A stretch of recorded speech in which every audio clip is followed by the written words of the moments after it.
Ricky. And I'm Joe, and this is Season 8, Episode 17 of the Beer and Broadband Podcast. Slated to come out on October 21st, 2025. And today we're talking about a lot of different things. As always, AI is in the forefront. But first, we're going to drink a beer. We are drinking the Hunting Wabbits from Glass Jug Brewing.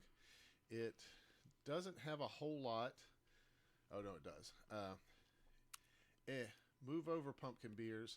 You had your turn. This here carrot cake spiced Belgian double or double is Daffy-licious. Okay.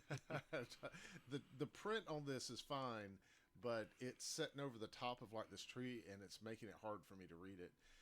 With malty notes of fig and raisin, and just the right mix of carrots, nutmeg, cinnamon, ginger, and a little vanilla. It's like your favorite dessert jumped into a can and said, "What's up, fall?" It's got a picture of like a very Bugs Bunny trap on it with ears coming out the back. It's 8.2% ABV. I had this at Oktoberfest this year. It was really good. So. Okay, yeah. I mean, it's not bad. I think for as many flavors as it's talking about, they're all kind of mild. I think especially the carrot, like you taste some little like vegetalness to it, but it's hard to place as carrots until you know it's carrots, right? And then it does really kind of stick out. I think the same way with the fig, like there's a little bit of that like dark sweetness to it that's hard to place as fig until you know it's fig. But in all honesty, I mean, the critiquing aside of how much do the flavors individually stick out, it's a good beer. You know, it's not overpowering. You know, this isn't my favorite style, but I'm still enjoying it. Yep. You know, it'd be really good with food. I think maybe this isn't my favorite sipping beer, but like, especially when you mentioned Oktoberfest, this with a pretzel and some beer cheese would be really good. So good with a pretzel. Mm-hmm. I should have gotten pretzels and brought them up here. We just didn't have any left over from our game night that we had last night. The thing about it though is it was kind of presented as a carrot cake beer when I read the thing at the brewery, and I really felt like it tasted like a carrot cake at the time. I still do. It's a little bit less figgy than they kind of say. Like, you don't really get the fig out of it. Yeah, you gotta know it. You gotta know it's there to see it. Carrot cake is a very light cake. It's sweet. It's got like all these vanilla notes and everything, and I get all that from this. So I think it's a good beer. Yeah, it's not bad. I think my only critique of it would be because I started drinking it before you kind of were reading off what it was. And I didn't place barely any of those flavors until they were said. And it was like, okay, yeah, I can see that. Yeah. I can get that. Like, if I didn't know that this was a carrot cake beer, I'd be like, that is a weird flavor to have in a beer. It's not a bad flavor, though. No, it's not. But you're right. It is a, like... Even the style, I almost didn't grab. I almost thought this was like a brown ale. Yeah. When you were first reading it off. But, again, that's not bad. That's maybe a little confusing if you're going in with a like, yes, I love carrot cake, I love this beer. Probably not the right take. But if you're just looking for like a good beer kind of in this general style, I mean, again, I don't think I could think of a better beer off the top of my head that I would want like a pretzel and beer cheese with. That sounds like such a perfect combo. It is. It's a really good pretzel, hot dog, like kind of Oktoberfest beer. Would love to have more of these, but I think this is my last can, unfortunately. But if you're in the area or you get Glass Jug around you, totally should pick this up if you like fall beers and stuff like that. It's a very nicely spiced beer, and I think as it gets a little bit warmer, some of the flavors come out. But let's let it warm up, see what happens, and we'll see. So let's talk about the AI Pope. So the article says the Pope has decided not to allow himself to become an AI version of himself. Yeah. And I mean, not a controversial take. I don't think you should. I feel like everyone who's let that happen, that has not turned out great, because there's all sorts of little AI celebrities. I mean, a church, I think we did an episode on it, didn't we? Like, a church went in and made like an AI pastor and let people talk to it? I don't remember doing that, but that is very similar to some of the therapy things that we've talked about. Maybe we've definitely talked about it. Maybe it wasn't podcast. Yeah. The pains of we actually hang out in real life. But like, just don't do that. Don't sign up to let an AI take your likeness. No matter how good your AI is, if it is relying on these large language models, it will eventually have hallucinations. It will have mistakes. People will be able to, prompt engineer it to do something else, and like, especially as in what's like the Pope is not a non-political position, right? Like the Pope isn't just, I'm like the best or the most knowledgeable. It is a position with power. It is a position with responsibility. It's a position with a lot of, I don't think prestige is the right word, but like there's a lot of like, I guess, aura to it. There is this, you are the Pope, you're a leader in this space, and maybe this space is not the same level of regulated like a politician is, but it's not that dissimilar of a role. Like you're called in for a lot of disputes, and you're there for a lot of teaching to a very large portion of the world. Don't, that'd be like saying, hey, can we have an AI president? Probably not a great idea, at least not right now. And what if you sign off on AI Pope, every month there's going to be a podcast and someone's going to be like, well, this is what we got the AI Pope to say. Let's see what the real Pope thinks. Like you don't need that. I 100% agree. Excuse me. I think that the biggest problem with this is that people are pushing for it. Why are you pushing for this? Why are you pushing for an AI therapist or an AI Pope? Because the person pushing for it can make money. Well, but I don't think that that's necessarily true. There are people that are like normie people that are doing these things where they're looking to AI. I have a friend, you met them the last time that you were over, and their parent was using AI as a therapy to help them deal with like empty nest syndrome, which is just mind-boggling. Like, I understand why you do it. You don't have to put the effort into going to a therapist, but also this isn't a dumb person. However, that shows that they don't know how to use AI. Like, there's no training they had to take to get into it. They don't understand what it does, what its limitations are. Yeah, they're a consumer. Right. I mean, to that end, yeah. I mean, consumers will consume. I think you'll find a customer for anything you build. But I think the people pushing for those things to be created are not. Like, I don't think user bases are identified beforehand for a lot of these AI tools. Some of them are, though. I mean, some are, but like, those are also generally still driven by profit. It's like, hey, I've got a service maybe I'm paying people for. I think I could do AI to make it cheaper, so make me this AI that doesn't make sense because I want to spend less. Or a company saying, hey, we noticed there's a gap and maybe, we could get some people to use an AI therapist, so we're going to build a specific AI therapist. Those, at the end of the day, people are performing labor that costs money, and so you don't really see it happen unless there's the idea of money will be returned. I mean, I get that. I know what you're saying is that people coming to the Pope and offering to do it, are people that are looking to do it from like profit. There also is a group of people that are out there that are like, hey, I could talk to you anytime if you just made an AI version of yourself, or we could all have direct access to the Pope. It would be great. We should have an AI Pope, and they're not necessarily looking to profit like that. Yeah, those are prospective consumers that are saying maybe we would want something like this, which, I mean, fair enough, but also consumers of products are not generally considered experts in what products should exist. Definitely not. It just blows my mind that people would think that this would be like positive, because like, if you look at the list of things that would be positive in an interaction where it's an interpersonal thing with an unthinking thing, like a toy or something like that. Yeah. It's small.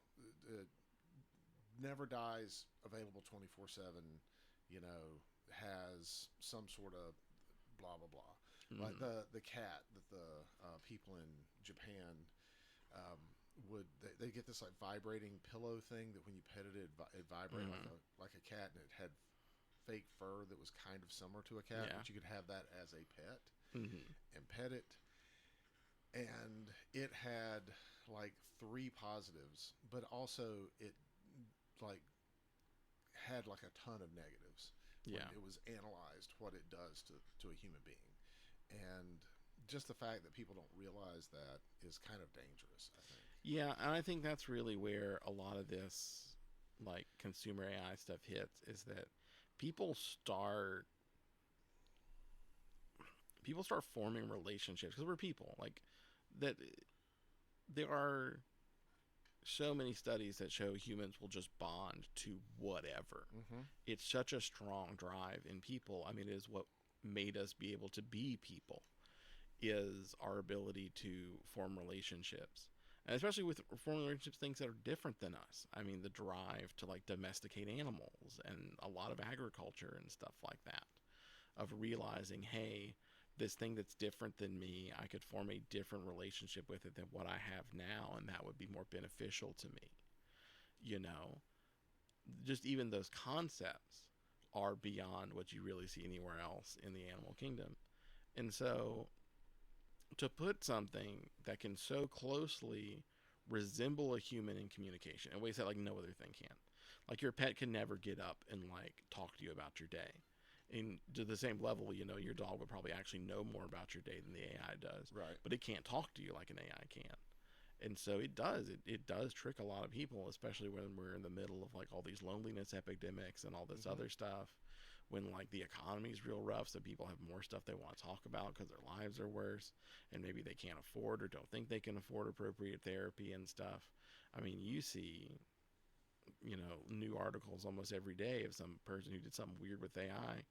You know, some relationship that's breaking up because one partner started using AI to like have arguments with their spouse, and when the spouse didn't respond the same way the AI did, they were like, well, you're just being irrational because the AI thought this was a good idea.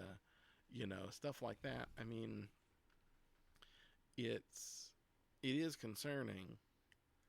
I don't think there's a whole lot we can do about it, because like I forget who I was talking to about it. I actually think it was my therapist that I said, I really think, you know, humans are very prone to solving problems, but not having, like, solving problems before we know all the information. Yeah. And it's because we really do often have real serious problems with real serious consequences that need to be addressed. So, like, when we start talking about plastics, and we've talked about plastics a couple times on the podcast, you know, the development of good plastics solved or helped solve so many issues. Like, it changed the way we do global supply chain, food availability. I mean, there is no denying that the invention of plastic saved lives. Right. Like, even to that degree. It's not just like it made money, made things easier. There are people alive today because there were able to be things packaged up in light plastics and sent to them that couldn't have been done otherwise. You know, that's just a fact. But now, because we didn't know everything, we solved the problem but didn't know everything, because we can't oftentimes justify taking the 20 years to learn everything before we implement a solution. Now, plastic's everywhere.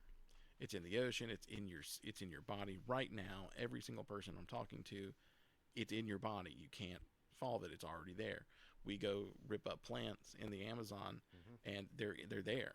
We've not had a single tissue sample in almost a decade now that didn't have plastic in it. It's in the water. It's everywhere.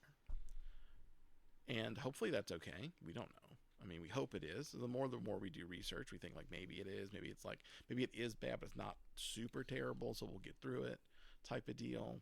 Or we'll eventually adapt. We'll adapt to it over a long time. You know, bacteria will eventually evolve to be able to break it down. You know, whatever. But that's a problem we solved and introduced a new one.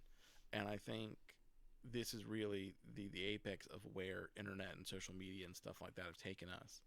Where, you know, I think a lot of the division that we see in the world has a lot to do with that. Yeah. Because the way we interact as people is different. Because, like, even if you go back 20, 30 years, if you were going to have relationships with people, you generally had to have some level of proximity to them. You know, you when you were a sports fan, and maybe you liked the Steelers or whatever, you would all get with a bunch of other people that like the Steelers, and you would go watch sports, and your other worldviews might be kind of different, and you would be exposed to those, kind of have to tolerate those because you wouldn't have 100% alignment with your friend group. You would just all show up and watch the Steelers, and maybe you didn't agree with what John thought about X, but you still hung out with John, you still did stuff with John, yada yada. But nowadays, with the internet and all this social media, man, you can really start fine tuning those communities. Where like now people start almost following into like ideologies of like, I found a group of people that agrees with me on almost everything. And you don't, as a human being, you don't need a huge group of people. You don't need 100 million people to agree with you. You find a Facebook group or a Reddit, whatever, and there's like 500 people in there. That's enough to talk to new people constantly. 500 people is a lot. That's more than my graduating class in high school. And those were the group of people I hung out with 18 years, and I was doing perfectly fine. Yeah. So AI just kind of becomes another thing of that. Now you don't even have to find the other group. You don't got to find those 500 people anymore. Now you can just go talk to a machine until you've trained it to talk to you exactly how you want it to talk to you, and now you've got this same feedback loop just faster than ever. Yeah, and so that is a huge problem. I also think that the feedback loop being fed off of you liking the response, or you thumbs upping it or saying that this was a good response, is also problematic. Oh, of course. I mean, that's how it does it faster. I guess AI is a problem because it's taken the current problem and made it be a problem faster. Yeah. But like also, but I mean, even within those groups, you might have like someone that's like, "Hey, we shouldn't call people that." Yeah, but then also, I think those people get kicked out a lot of times, or they splint off into their own group. Sometimes they do, sometimes they don't. Yeah. I'm just saying they might like wrangle in the more extreme. That's true. I mean, there versions. always is you're still dealing with some other people. There's some level of like self-policing Right. when you start getting into people who the are AI forming. does absolutely No, there's none of that. When you start getting into these people who have parasocial relationships with AI, I mean, there is no check and balance because like it's telling you what you want to hear, and a lot of people can't handle that. I mean, especially like even just like a regular person, if they had to interact with an AI every day that always agreed with them, they'd really start liking that AI pretty quick. That's just human nature. That's how you form regular relationships. You go hang out with somebody at a bar and you guys really hit it off and you agree on everything. You like that person. That's your friend now. Yeah. Even to a person kind of looking out, an AI will eventually get there. And for the lots of people who are maybe not as mentally healthy, man, that's like a siren call. Can you imagine being somebody with like some sort of personality disorder that then suddenly, hey, where maybe I'm struggling to communicate and bond with other neurotypical people, this AI doesn't care about my disorder. It's going to match my disorder with me, or it'll become the perfect victim if you've got one of the more aggressive disorders and things like that. And then that changes how you interact with people. It's so we've solved some problems, right? So like we solved the problem of information sharing. People are talking. When you want to go and learn something, there's more information available than ever. You want to go talk to somebody, they can literally be almost anywhere in the world. We solved a lot of those issues. Now we're starting to kind of see the new problem pop up. Yep. Of maybe humans are not really set up that great to leverage these sort of massive connections, and we've changed society in a lot of ways that like people are not as close as they used to be. So it's not even just you found this online group that's maybe not healthy for you. You don't have a lot of connections generally near you. People don't live close to family as much anymore. Communities aren't as tight. People kind of live where they live because of work and not really any other reason. People that work together are spending less and less time together. And that's not like a return to office thing. That's just work culture is not the same as it used to be. You don't go and hang out after work every day with people. There's no like going to the bar and getting a beer with the buddies from the office. And there's no like real camaraderie a lot of times, like during the job, especially if you're in like an office environment. Like you're sitting around each other. Maybe you're doing some meetings together, but like This is one thing I'll give like the more manual, like blue collar work. It's like you're all at least doing a task together, and you kind of can talk with each other while you're doing it and stuff like that. And a lot of white collar settings nowadays, like you're not really supposed to be chatting with the people next to you. You know, you're all on the phone. Someone next to you is in a meeting, so you need to keep it quiet. You know, we'll put up the privacy visors and stuff like that. You know, so well, and even then, like we take down the walls because we've gotten into these open office concepts. So you have to keep it quiet. You have to have conversations like away from people. There's quiet rooms, but they get taken up by people who want to get away from all the noise that's outside. Yeah, there's not a come hang out with me in my office for a few minutes. Yeah. You know, things like that. And meetings Or are my cubicle even. Yeah, and for a lot of people, like meetings are so tight, you don't have that 10 minutes after a meeting to hang out. You know, I remember a time, at least in one of my previous positions, that was more common. You know, we do the meeting, and you chat for 15 minutes afterwards, and then because you got a while before the next meeting. But you know, nowadays, I don't know if it's everybody, but you know, at least in my position, I'm like back to back to back. There's not time to sit down and like talk to people. Yeah, you just get constantly bombarded with stuff. And it's we're like squeezing more productivity out of people. There's less time for that social stuff, you know, and it just, I don't know. I think we've focused a lot on how great, how well people can learn, how great that like our brains are and the problems we can solve and the ways we can improve life. And I don't think we spent enough time realizing like how much care, like self-care and stuff like that, a person needs. Like we're not addressing that because I think historically I don't think historically we've done it purposefully. Yeah, I think that's the problem. I know this is now really far off. It is. I'll wrap this one up. We've moved from a Pope AI to like interpersonal relationships. Well, okay, now see here. No, maybe we are bringing it back around because this is a little bit religious. Yeah. I don't think purposely, really, in much of human history, we've sat down and said something like, "Hey, a human needs to rest this amount," because really, for a lot of human history, just existing was a struggle. Like getting through winter, having enough food, having access to any sort of medical care, even though medical care back then was really bad. You know, people were dropping. You know, death rates way higher than they are today. Poverty rates off the chart. Life was way harder, you know, previously. Right. You know, not to push that aside. You know, I'm not trying to say they had it easier and we have it rougher. They definitely had it harder. But they were much more limited in when they could do things. So like, oh, the weather's really bad today. That really sucks because now I'm not able to go out and do my farming thing. And maybe that is stressful, but you are spending a day off your feet for the most part. Right. You're relaxing. You're trying not to burn too many calories. Maybe you're doing a different activity that can be useful to you. A lot more religious holidays and festivals and stuff like that, which were, you know, at their nature as religious holidays, really more about worship and about hoping those things like would benefit you later. But they become self-care. They become, you have more days off. It becomes, you have times in your life where you're not, you know, it's not a Monday to Friday run through thing. And, you know, the Industrial Revolution kind of fucked that up. The Industrial Revolution was really hard. That's why we had to fight for like 5-day work weeks and stuff like that. But, you know, you go back and you look at what life was 500-600 years ago. Yeah, it absolutely was like food availability rougher. But I'm going to tell you, you know, they've done the research. A lot more days off, a lot more connection and community. Like your cousin had a wedding. That celebration was going to last a week and you were there. And that was just an acceptable, oh, you need to miss a week of work because your cousin's having a wedding. There you go. Yeah.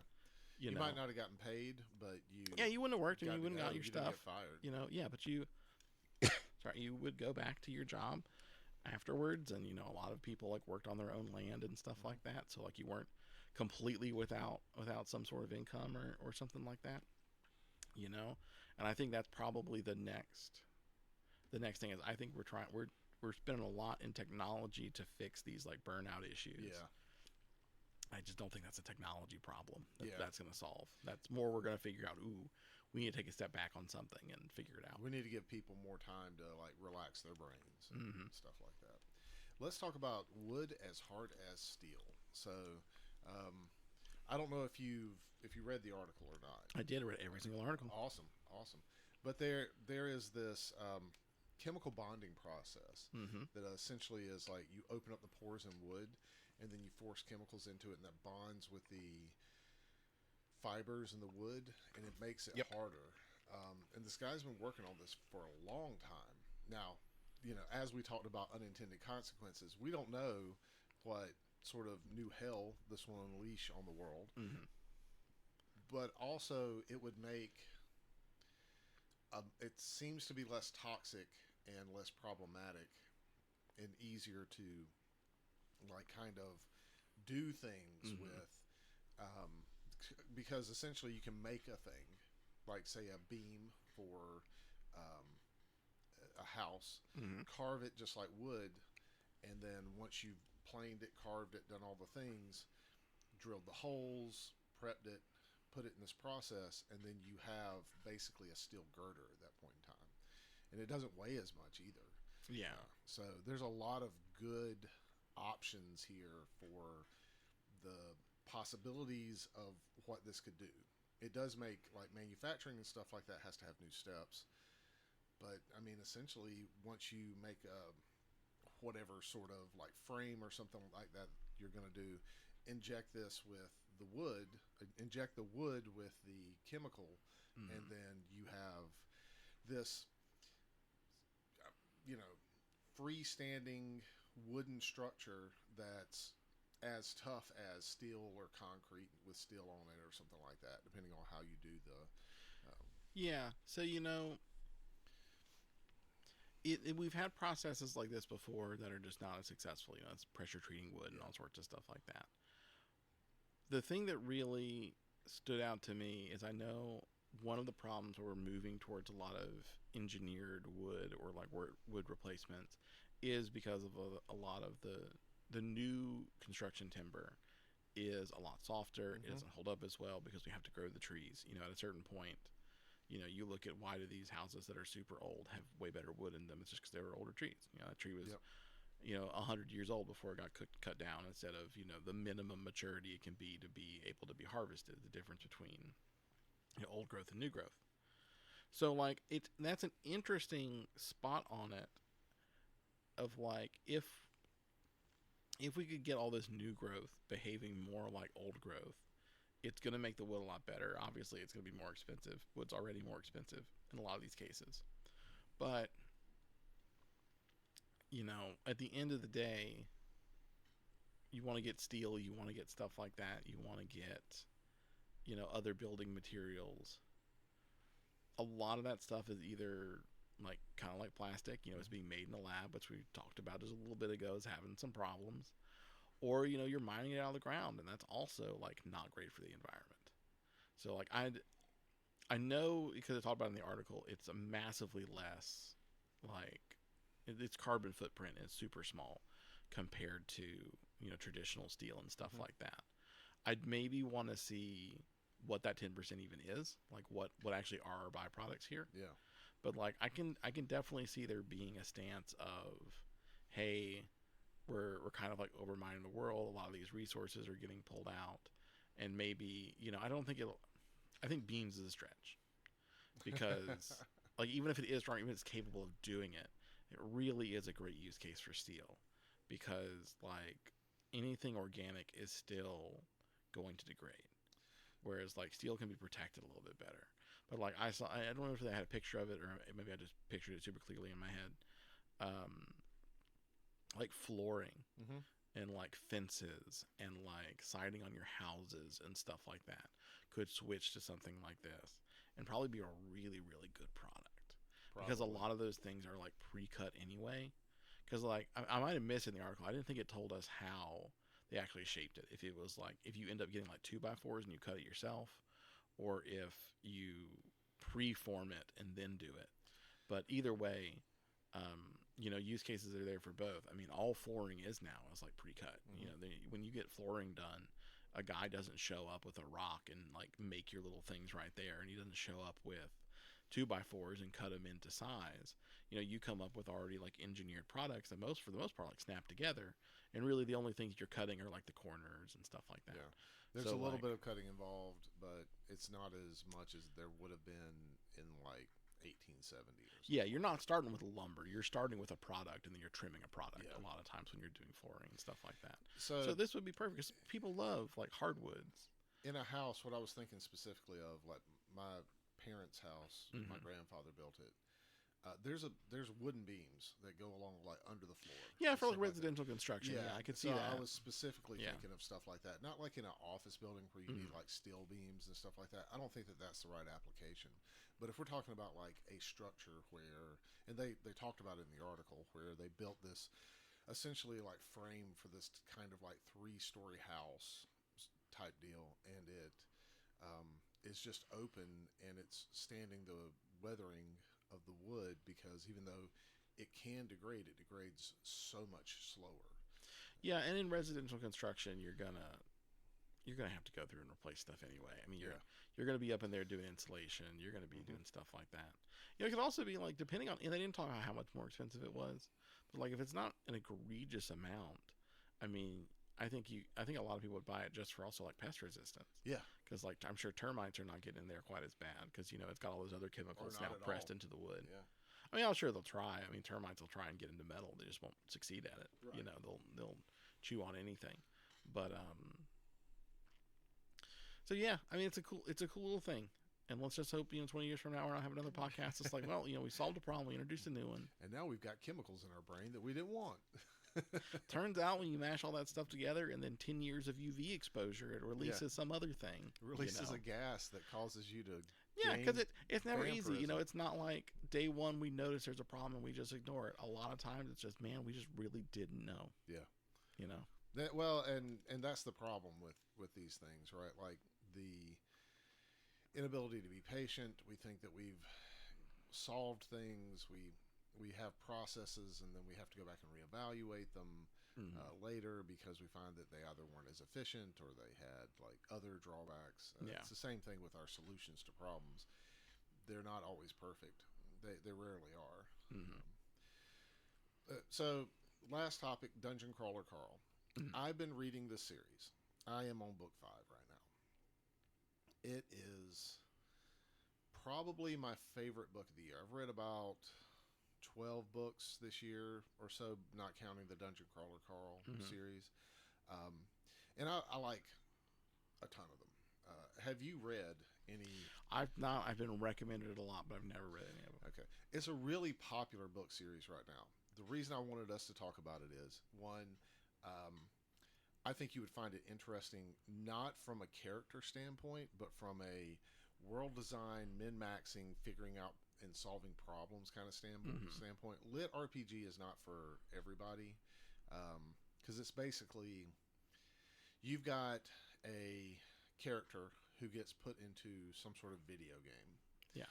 And they get stuffed in there, and whether they realize it, like they were born there, and they realize that this is just the way the world is, or they were like thrust into it suddenly and they have to kind of figure it out, they're kind of good at the game. They're good at video games, they're good at the game, so they're like the main character, they're the main whatever in this like kind of thing, right? I think that of the ones that I've read, because I've read a couple of others in the series, some of them like kind of cross over into like some weird stuff, because like generally this is like one of those things where people that read it or that like get involved with it are a little bit more